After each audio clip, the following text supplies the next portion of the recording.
नमस्कार साथियों, स्वागत है आप सभी का आविष्कार आईएएस एकेडमी पर। मैं इंजीनियर लोकेश चौधरी आप सभी का हार्दिक अभिनंदन, हार्दिक स्वागत करता हूं।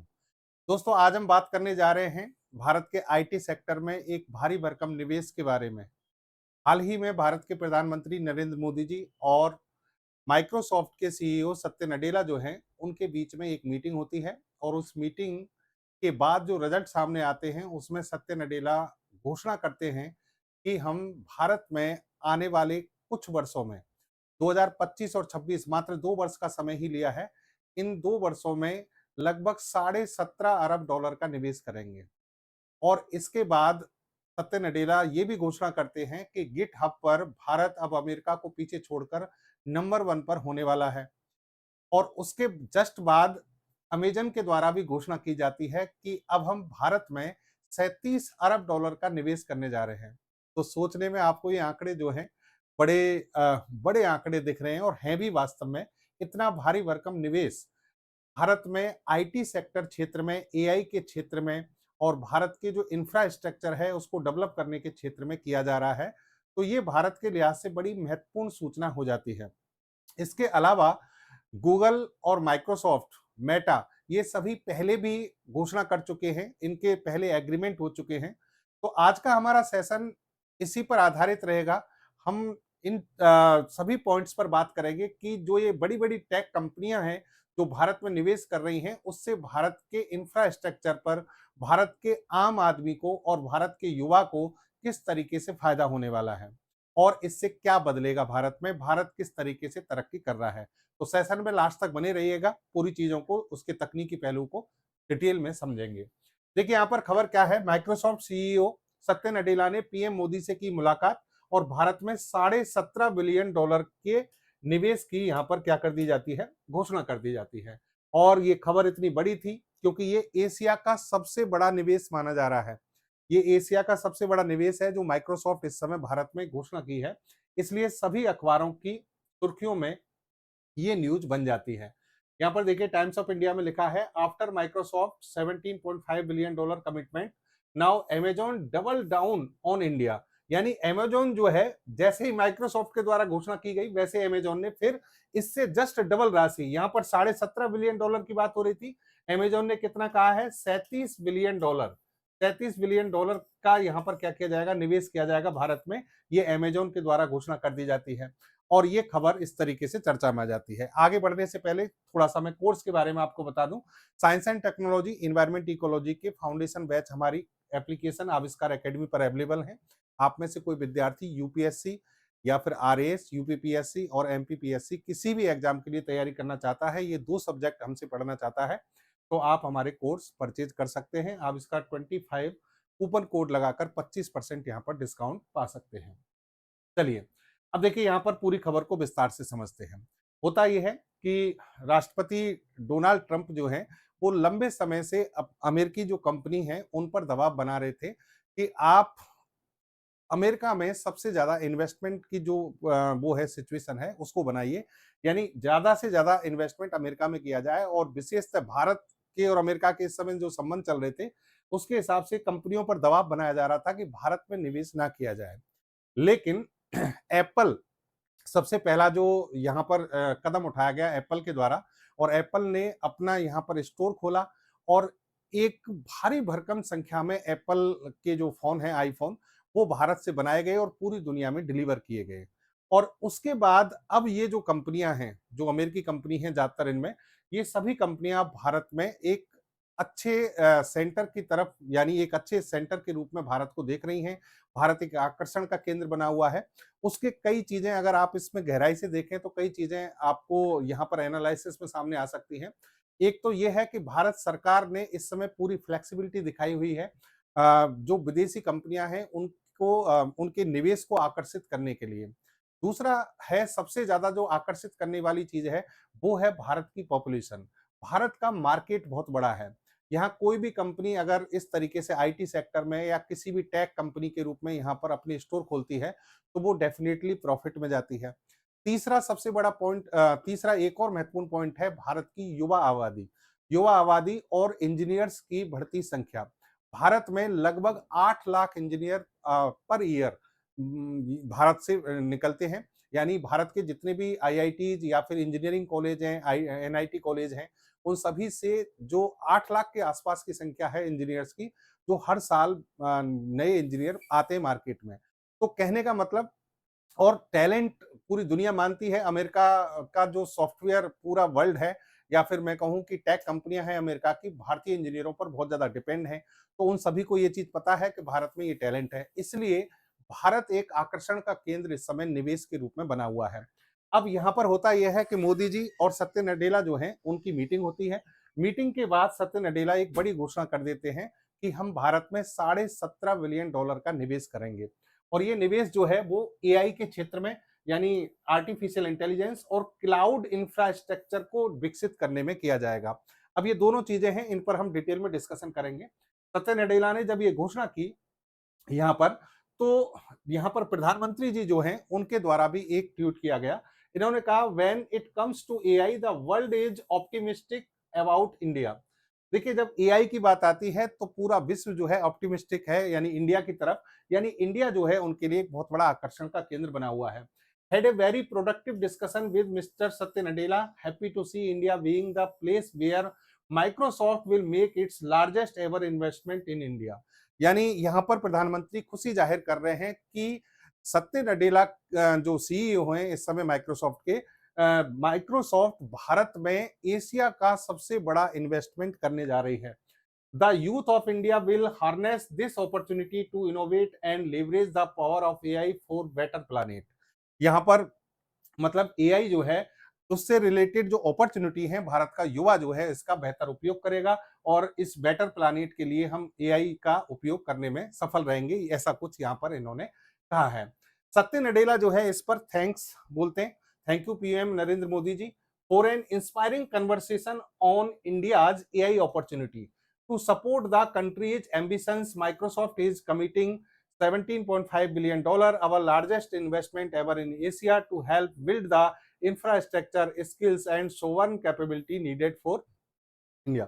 तो कहने का मतलब क्या हुआ कि सत्य नडेला भी इस बात को कह रहे हैं कि ये एशिया का सबसे बड़ा इन्वेस्टमेंट है, और ये जो है भारत के इंफ्रास्ट्रक्चर, स्किल्स और सोवरेन कैपेबिलिटी जो है उनको डेवलप करने में बहुत ज्यादा मददगार साबित होगा। इसके अलावा दोस्तों एक और महत्वपूर्ण बात आती है। अगले दिन सत्य नडेला जो है एक इंटरव्यू देते हैं और उसमें कहते हैं कि भारत आने वाले कुछ सालों में, और बाकायदा इन्होंने 2030 तक का समय दिया कि 2030 तक भारत गिट हब पर नंबर 1 पोजीशन पर आ जाएगा। दोस्तों, गिट हब क्या है ये समझिए। गिट हब एक ऐसा प्लेटफॉर्म है जहां पर जो सॉफ्टवेयर इंजीनियर्स हैं या फिर जो डेवलपर्स हैं, वो अपने जितने भी कोडिंग करते हैं उसको वहां स्टोर किया जाता है।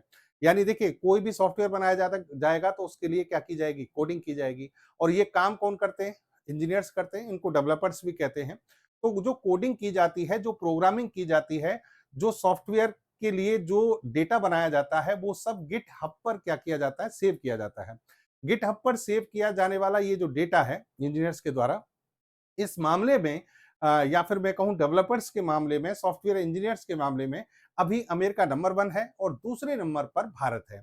लेकिन यहां सत्य नडेला कह रहे हैं कि 2030 तक भारत अमेरिका को पीछे छोड़ देगा और भारत पहले नंबर पर आ जाएगा। और साथ में ये कहते हैं कि एआई का तेजी से बढ़ता इस्तेमाल। नडेला कहते हैं कि भारत में आर्टिफिशियल इंटेलिजेंस जो है, कृत्रिम बुद्धिमत्ता, इसका विकास बहुत तेजी से हो रहा है, इसका उपयोग बहुत तेजी से हो रहा है। और ये कहते हैं कि ऐसी नई तकनीक जो मार्केट में आ रही हैं, उनको अपनाने में भारत के डेवलपर सबसे आगे हैं।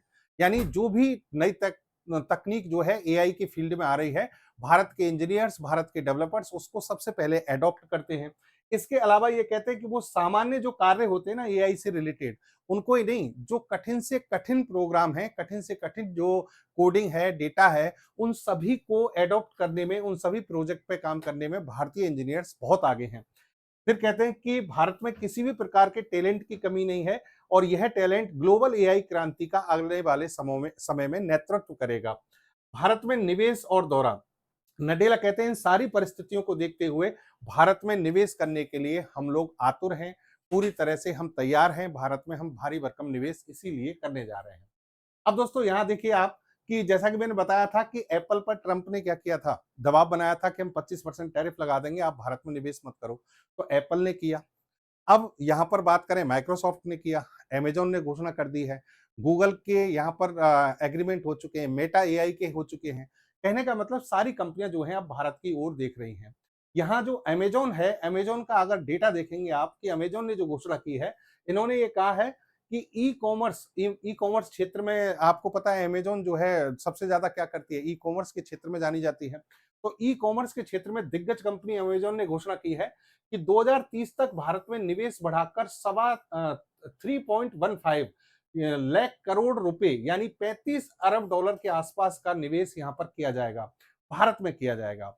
और एक और रिपोर्ट पर आप ध्यान दें कि अमेरिकी think tank information technology and innovation foundation, ये एक थिंक टैंक है जिसको कहते हैं information technology and innovation foundation. इसने एक रिपोर्ट जारी की है और इस रिपोर्ट में ये कहा है कि भारत में प्रति वर्ष 8 लाख इंजीनियर्स बनते हैं, यानी ग्रेजुएट होते हैं, जो कि अमेरिका की तुलना में 6 गुना ज्यादा है। अमेरिका से 6 गुना कैपेबिलिटी भारत पैदा करता है हर साल। तो इसका मतलब ये हुआ कि आने वाले समय में भारत इस क्षेत्र में पूरी तरीके से नेतृत्वकर्ता की भूमिका निभाएगा। और ये कह रहे हैं कि सेमीकंडक्टर डिजाइन की बात करें वैश्विक स्तर पर, तो इसका जो वर्क फोर्स है भारत का वो 20% से ज्यादा है। अकेला भारत जो है 20% कैपेबिलिटी रखता है। अब एक-एक करके इस पूरे जो इन्वेस्टमेंट की कहानी है, उसको आपको समझाते हैं कि इससे क्या फ़ायदा होगा, कितना इन्वेस्टमेंट, कौन-सी कंपनी किस फ़ील्ड में करने जा रही है, हम सभी पर बात करेंगे। माइक्रोसॉफ्ट पहले बात करें, फिर अमेज़न, फिर गूगल, मेटा, इस सब की बात करेंगे, तो आप ध्यान से सुनिए। देखिए, माइक्रोसॉफ्ट ने घोषणा क्या की है कि साढ़े 17 अरब डॉलर, अगर साढ़े 17 अरब डॉलर को इस तरीके से फिगर में रखा जाए, तो ये 1.57 लाख करोड़ रुपए बनते हैं। 1.57 लाख करोड़ रुपए का निवेश जो है, वो किया जाएगा और एशिया में जैसा कि हमने कहा सबसे बड़ा है, ठीक है। ये जो घोषणा की गई है, आपको बता दें कि 1.57 लाख करोड़ जो है वो अगले 4 वर्षों में 2026 के अंत तक 2026 के अंत तक इसमें से मैक्सिमम जो पैसा है वो भारत में लगा दिया जाएगा। जनवरी में 27,000 करोड़ रुपए के इन्वेस्टमेंट की इन्होंने घोषणा की थी, अब इसको बढ़ाकर कितना कर दिया, 1.57 लाख करोड़, ठीक है। अब ये जो इन्होंने इन्वेस्टमेंट किया है, ये मेनली किन-किन क्षेत्रों में होगा? क्लाउड इंफ्रास्ट्रक्चर विकास किया जाएगा, डिजिटल स्केलिंग और नवाचार, डेटा सेंटर विस्तार। इस पर और आगे हम विस्तार से बात करेंगे। 22,000 कर्मचारी वर्तमान में भारत में कार्यरत हैं माइक्रोसॉफ्ट के। अब सोचिए कि अब कितने कर्मचारी और ज्यादा बढ़ जाएंगे। अच्छा, यहां पर देखो इन्होंने कहा कि 2025 तक 3 अरब डॉलर जो है, 17.5 अरब डॉलर में से 3 अरब डॉलर 2025 के 25 में ही इन्वेस्ट हो जाएंगे, जिसमें कुछ ही दिन बचे हैं, अब महीने भी नहीं बचा। और 2026 के अंत तक बाकी का पूरा जो पैसा है वो लगा दिया जाएगा। और इससे भारत में एआई नवाचार में भारत को अग्रणी बनाने की बात, स्वदेशी समाधान का मतलब है कि एआई से संबंधित जो भी आपकी समस्याएं हैं, एआई से संबंधित जो भी आपकी डिमांड है, उन सबका स्वदेशी समाधान होना चाहिए। यानी भारत में ही ये सब कुछ समाधान हो जाएगा, तो भारतीय भारतीय जो कंपनियां हैं या भारतीय लोगों के लिए बहुत ज्यादा सुविधा हो जाएंगी। फिर भारत में इससे रिलेटेड जो टैलेंट है उसका डेवलपमेंट करना, प्रतिभाओं का विकास करना। अच्छा, अब इसमें देखिए आप, भारत में जो निवेश किया जा रहा है उसका विजन क्या है? विजन और प्रमुख उद्देश्य। सबसे पहले एक देखिए, समावेशी विकास, इंक्लूसिव ग्रोथ। इसका मतलब ये है कि जो आर्टिफिशियल इंटेलिजेंस जो तकनीक है, उसको सभी लोगों तक पहुंचाना। अभी बहुत सारे लोग हैं भारत में जो एआई के बारे में नहीं जानते हैं ज्यादा, तो वहां तक उन लोगों तक एआई को पहुंचाना।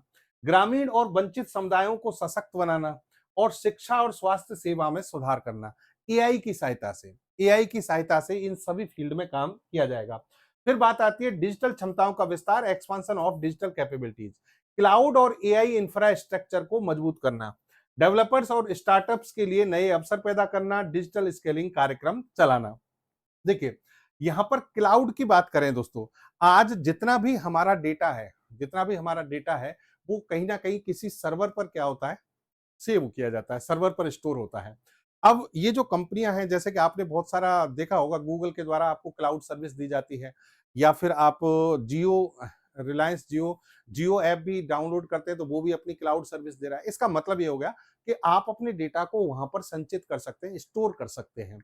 अब यहाँ पर जो ये बड़ी कंपनियां हैं, इन्होंने खुद के सर्वर बनाए हुए हैं, जैसे कि एज्योर सर्वर हो गया, एडब्ल्यूएस सर्वर हो गया। तो ये खुद के जो सर्वर हैं, इन पर ये आपके डेटा को स्टोर करने के लिए आपको जगह देते हैं, उसको कहते हैं क्लाउड सर्विस। क्लाउड सर्विस, लेकिन ये तो आम आदमी की बात हो गई। जब बड़ी-बड़ी कंपनियों की बात आती है, तो बड़ी-बड़ी कंपनियां जो हैं बहुत बड़े मार्केट को कैप्चर करती हैं और वहां पर क्लाउड कंप्यूटिंग के माध्यम से, इंटरनेट के माध्यम से आपको क्लाउड सर्विस अवेलेबल कराई जाती है। ये क्लाउड सर्विस जो है या क्लाउड कंप्यूटिंग तकनीक जो है, वो 2 तरीके से काम कर सकते हैं। एक तो पब्लिक सेक्टर के लिए, यानी पब्लिक क्लाउड सर्विस हो सकती है, जो कि सभी के लिए ओपन होती है, कोई भी जाकर उस पर काम कर सकता है। जैसे गूगल पर आप क्या करते हैं, सभी के लिए क्लाउड अवेलेबल है, आप जीमेल अकाउंट खोलिए, वहाँ आपको क्लाउड मिल जाएगा। एक होता है आपका private cloud service. Private cloud service का मतलब हो गया कि ये कुछ जो अधिकृत उपभोक्ता होते हैं या डेडिकेटेड जो कोई एंटरप्राइजेज कंपनी वगैरह हैं, उनके लिए आपने क्लाउड सर्विस अवेलेबल करा दी। तो उसको प्राइवेट क्लाउड सर्विस कहते हैं। और फिर होता है हाइब्रिड। हाइब्रिड का मतलब हो गया प्राइवेट और पब्लिक दोनों के लिए अवेलेबल हो। तो इस तरीके से जो ये क्लाउड सर्विस जो जनरेट ये कंपनी जो है, इनका मतलब इसमें इनका इंटरेस्ट इतना ज्यादा क्यों है, ये अपनी इनका मतलब इसमें फायदा क्या है? फायदा ये है कि भारत का एक बड़ा बाजार है, लगभग मान के चलिए 1.5 करोड़ के आसपास आबादी है, जिसमें 100 करोड़ से ज्यादा इंटरनेट यूजर्स हैं। उन सभी का डेटा जब इनके पास में एक बार रजिस्टर्ड हो जाता है, 100 करोड़ मान लीजिए अमेज़न के पास में रजिस्टर्ड कंज्यूमर हो गए क्लाउड पर। अब इसका मतलब हो गया कि अमेज़न जब भी कोई नई कोई भी फैसिलिटी अवेलेबल कराता है, कोई भी प्रोडक्ट अवेलेबल कराता है, तो वो 100 करोड़ लोगों तक उसकी पहुँच बन जाती है। तो एक बड़े मार्केट को कैप्चर करने में ये कंपनियाँ जो हैं महारत हासिल कर लेती हैं। तो क्लाउड सर्विस जो है, सरकार सरकार का ये फायदा होता है कि अगर ये हमारे लिए क्या कर रहे हैं, सोवरेन क्लाउड अवेलेबल करा रहे हैं, मतलब जो संप्रभु, मतलब हमारा डेटा जो है वो हमारे देश में ही रहे, डेटा सेंटर हमारे यहाँ बनाए जाएं और हमारे यहीं पर वो डेटा रहे, भारत से बाहर वो डेटा नहीं जाए, तो ये हमारे लिए बड़ा बेहतर है। तो इसलिए कंपनी का भी फायदा है और सरकार का भी फायदा है और आम जन जो है उसको, आम जन को फैसिलिटी मिल रही है। आप अमेज़न से या कहीं दूसरी जो कंपनियाँ हैं, फ्लिपकार्ट या जितनी भी हैं, इन सब पर आप रजिस्टर्ड कराते हैं, उसके बाद आप भी इसका फ़ायदा ही उठाते हैं कि भई बहुत सारे कोई भी प्रोडक्ट आपको मँगाना है, तो तुरंत आपके लिए सर्विस हो जाती है। तो इस तरीके से ये सिस्टम चलता है। डिजिटल क्षमताओं का विस्तार हो गया, समावेशी विकास हो गया, फिर डेटा संप्रभुता सुनिश्चित करना, स्थानीय डेटा केंद्रों में निवेश, डेटा सुरक्षा और गोपनीयता मानकों का पालन और भारत के डेटा का भारत में ही प्रबंधन। ये बड़ी इंपॉर्टेंट बात है कि हमारा डेटा हमारे पास में मौजूद रहे। चलिए, अब यहां देखिए माइक्रोसॉफ्ट का हाइपर स्केल एआई इंफ्रास्ट्रक्चर का विस्तार कैसे किया जा रहा है। सबसे पहले आपको बता दें कि हैदराबाद में India south central cloud region जो है डेवलप किया गया है। ये मई 2026 के मध्य तक संचालित हो जाना शुरू हो जाएगा और इसके 3 जोन अवेलेबल कराए जाएंगे, 3 जोन बनेंगे इसके। कौन कौन से हैं? मेन सेंटर कहां पर है? हैदराबाद में, फिर एक पुणे में और फिर चेन्नई में। तो इस तरीके से भारत में माइक्रोसॉफ्ट के द्वारा hyper scale AI infrastructure develop किया जा रहा है। इसका जो उद्देश्य है वो ये है कि एआई कार्यभार के लिए कम लेटेंसी, मतलब एआई से संबंधित जो भी कार्य हो रहे हैं भारत में, उसमें लेटेंसी कम हो। लेटेंसी का मतलब डिले, यानी आप जो चाहते हैं वो काम तुरंत प्रभाव से हो जाए। फिर एंटरप्राइज और स्टार्टअप्स को मिशन क्रिटिकल सपोर्ट करना, सार्वजनिक क्षेत्र की डिजिटल सेवाओं के लिए बेहतर रेजिलेंस करना। भारत वैश्विक एआई कंप्यूट हब और मजबूत एआई इकोसिस्टम के रूप में उभरेगा।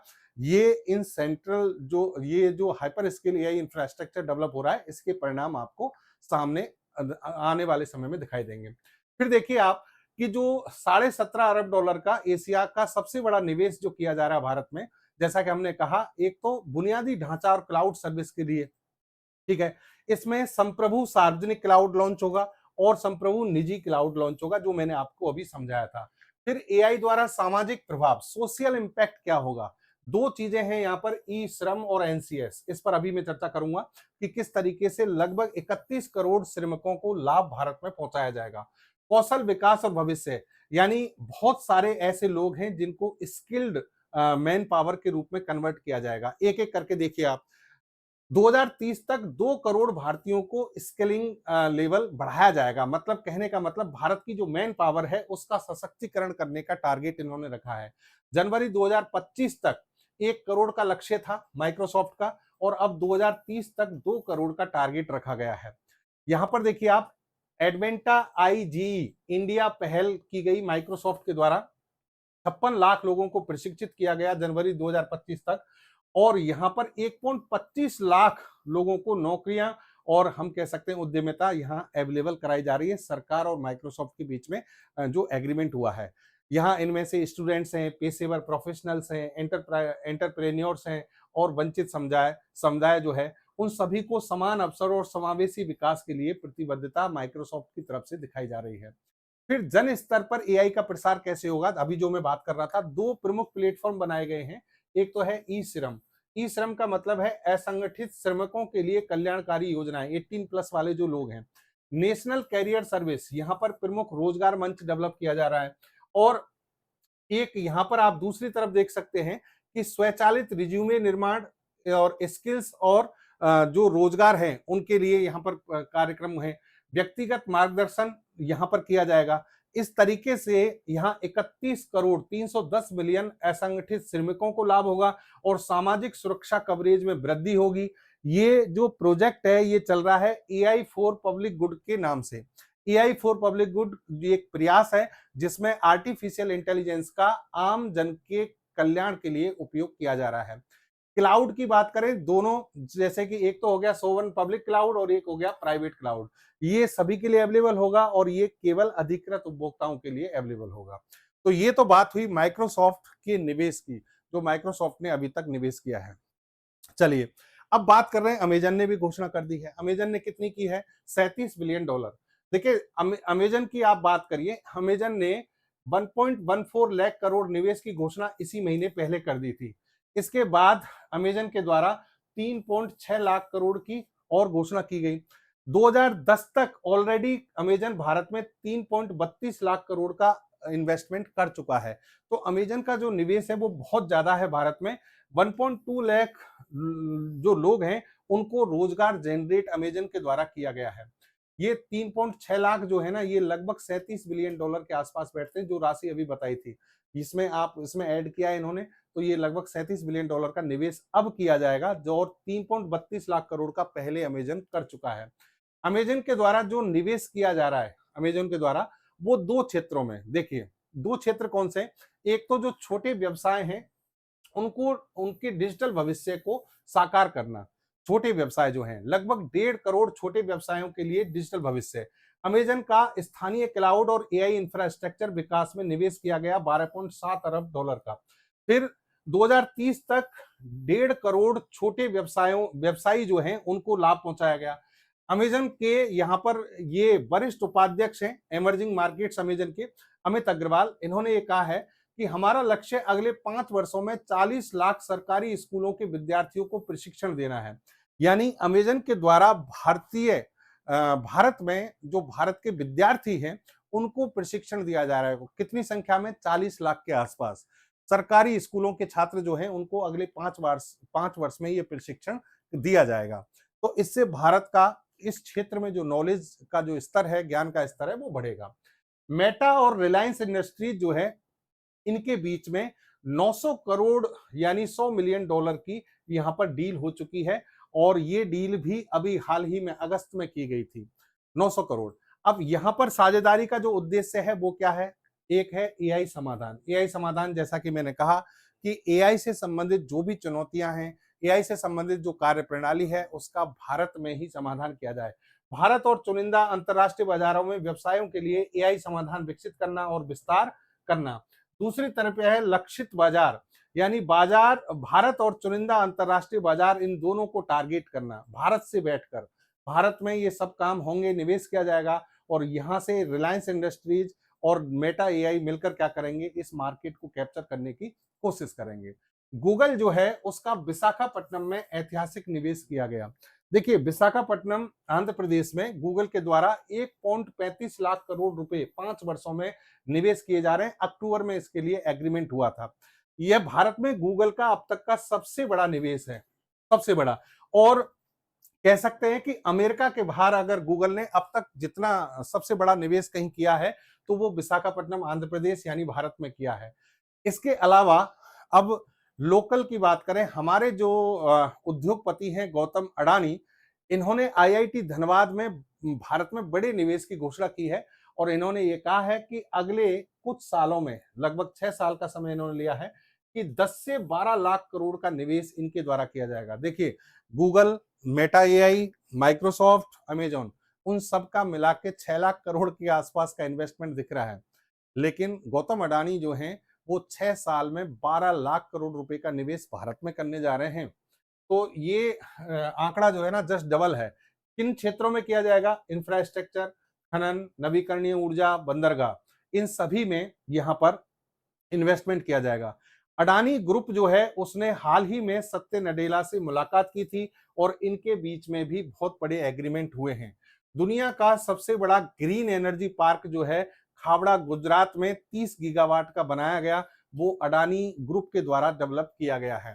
तो कहने का मतलब दोस्तों, ये जो समय चल रहा है, ये जो वर्ष चल रहे हैं इस समय, ये विदेशी कंपनियां बहुत ज्यादा निवेश भारत में कर रही हैं और भारत की जो युवा आबादी है उसके लिए एक बहुत अच्छे मौके के रूप में इसको अवसर के रूप में इसको देखा जा रहा है। लेकिन यहाँ पर युवा जो हैं उनको देखिए एक मुद्दा बहुत उठता है कि रोजगार। सरकार के ऊपर ये बहुत सारे, और ये इसी सरकार पे नहीं, हर सरकार, कोई भी सरकार होती है तो विपक्ष के द्वारा या फिर आम जन के द्वारा एक बहुत बड़ा ये मुद्दा होता है कि 2-3 चीज़ों का, कि भई रोज़गार, स्वास्थ्य और इन सब चीज़ों पर क्या किया जा रहा है। बात सही है, होना भी चाहिए। सरकार से हमारा हक है हम क्वेश्चन पूछें। लेकिन रोज़गार को सिर्फ़ और सिर्फ़ आप सरकारी नौकरी के संबंध में ना देखें, कि सरकार के द्वारा सरकारी नौकरी कितनी जनरेट की गई हैं।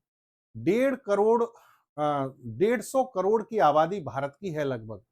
इसमें से आप 1 करोड़ आबादी को भी सरकारी नौकरी नहीं दे सकते। ये ध्यान रखिए, क्योंकि सरकारी नौकरी एक तरीके से सरकार पर भार होता है। सरकार पे भार होता है, कोई भी देश कभी भी आगे नहीं बढ़ सकता अगर उसमें ज़्यादातर जो है, जो सर्विस सेक्टर की बात करें उसमें गवर्नमेंट एम्प्लॉयी बहुत ज़्यादा हैं, तो वो देश कभी आगे नहीं बढ़ सकता। नीड के हिसाब से, आवश्यकता के हिसाब से ये चीज़ें जनरेट की जाती हैं। लेकिन अगर किसी देश का प्राइवेट सेक्टर बहुत मजबूत है, इंफ्रास्ट्रक्चर बहुत मजबूत है, वो आम जनता को, युवाओं को रोजगार दे पा रहा है, तो फिर वो देश ज़रूर तरक्की करेगा, जैसा कि चाइना। चाइना इसका बहुत बड़ा जीता जागता उदाहरण है। चाइना का इंफ्रास्ट्रक्चर इस समय पूरी दुनिया में, मैन्युफैक्चरिंग सेक्टर जो है, पूरी दुनिया में नंबर 1 है। मैन्युफैक्चरिंग सेक्टर जब वहाँ नंबर 1 हो गया, तो वहाँ का हर व्यक्ति स्किल्ड है। इस समय उसको कुछ ना कुछ काम आता है और वो उस काम के ज़रिए अपना जीवन यापन कर रहा है, अच्छी खासी रोज़मर्रा में अपनी इनकम कर रहा है। सेम स्थिति अब भारत में होनी चाहिए। समय आ गया है कि भारत का युवा खुद को स्किल्ड करे और एक स्किल्ड पर्सन के रूप में भारत के विकास में अपनी भूमिका निभाए। और ये जो इन्वेस्टमेंट हो रहे हैं, ये उसमें बहुत ज़्यादा सहायक होने वाले हैं। तो ये थी दोस्तों आज की जानकारी। मिलेंगे एक बेहतर और अच्छी जानकारी के साथ अगले सेशन में। सेशन आपको अच्छा लगा हो तो शेयर ज़रूर कीजिएगा और अपने कीमती जो कमेंट्स हैं, अपनी जो राय है वो ज़रूर दीजिएगा। जय हिंद, जय भारत।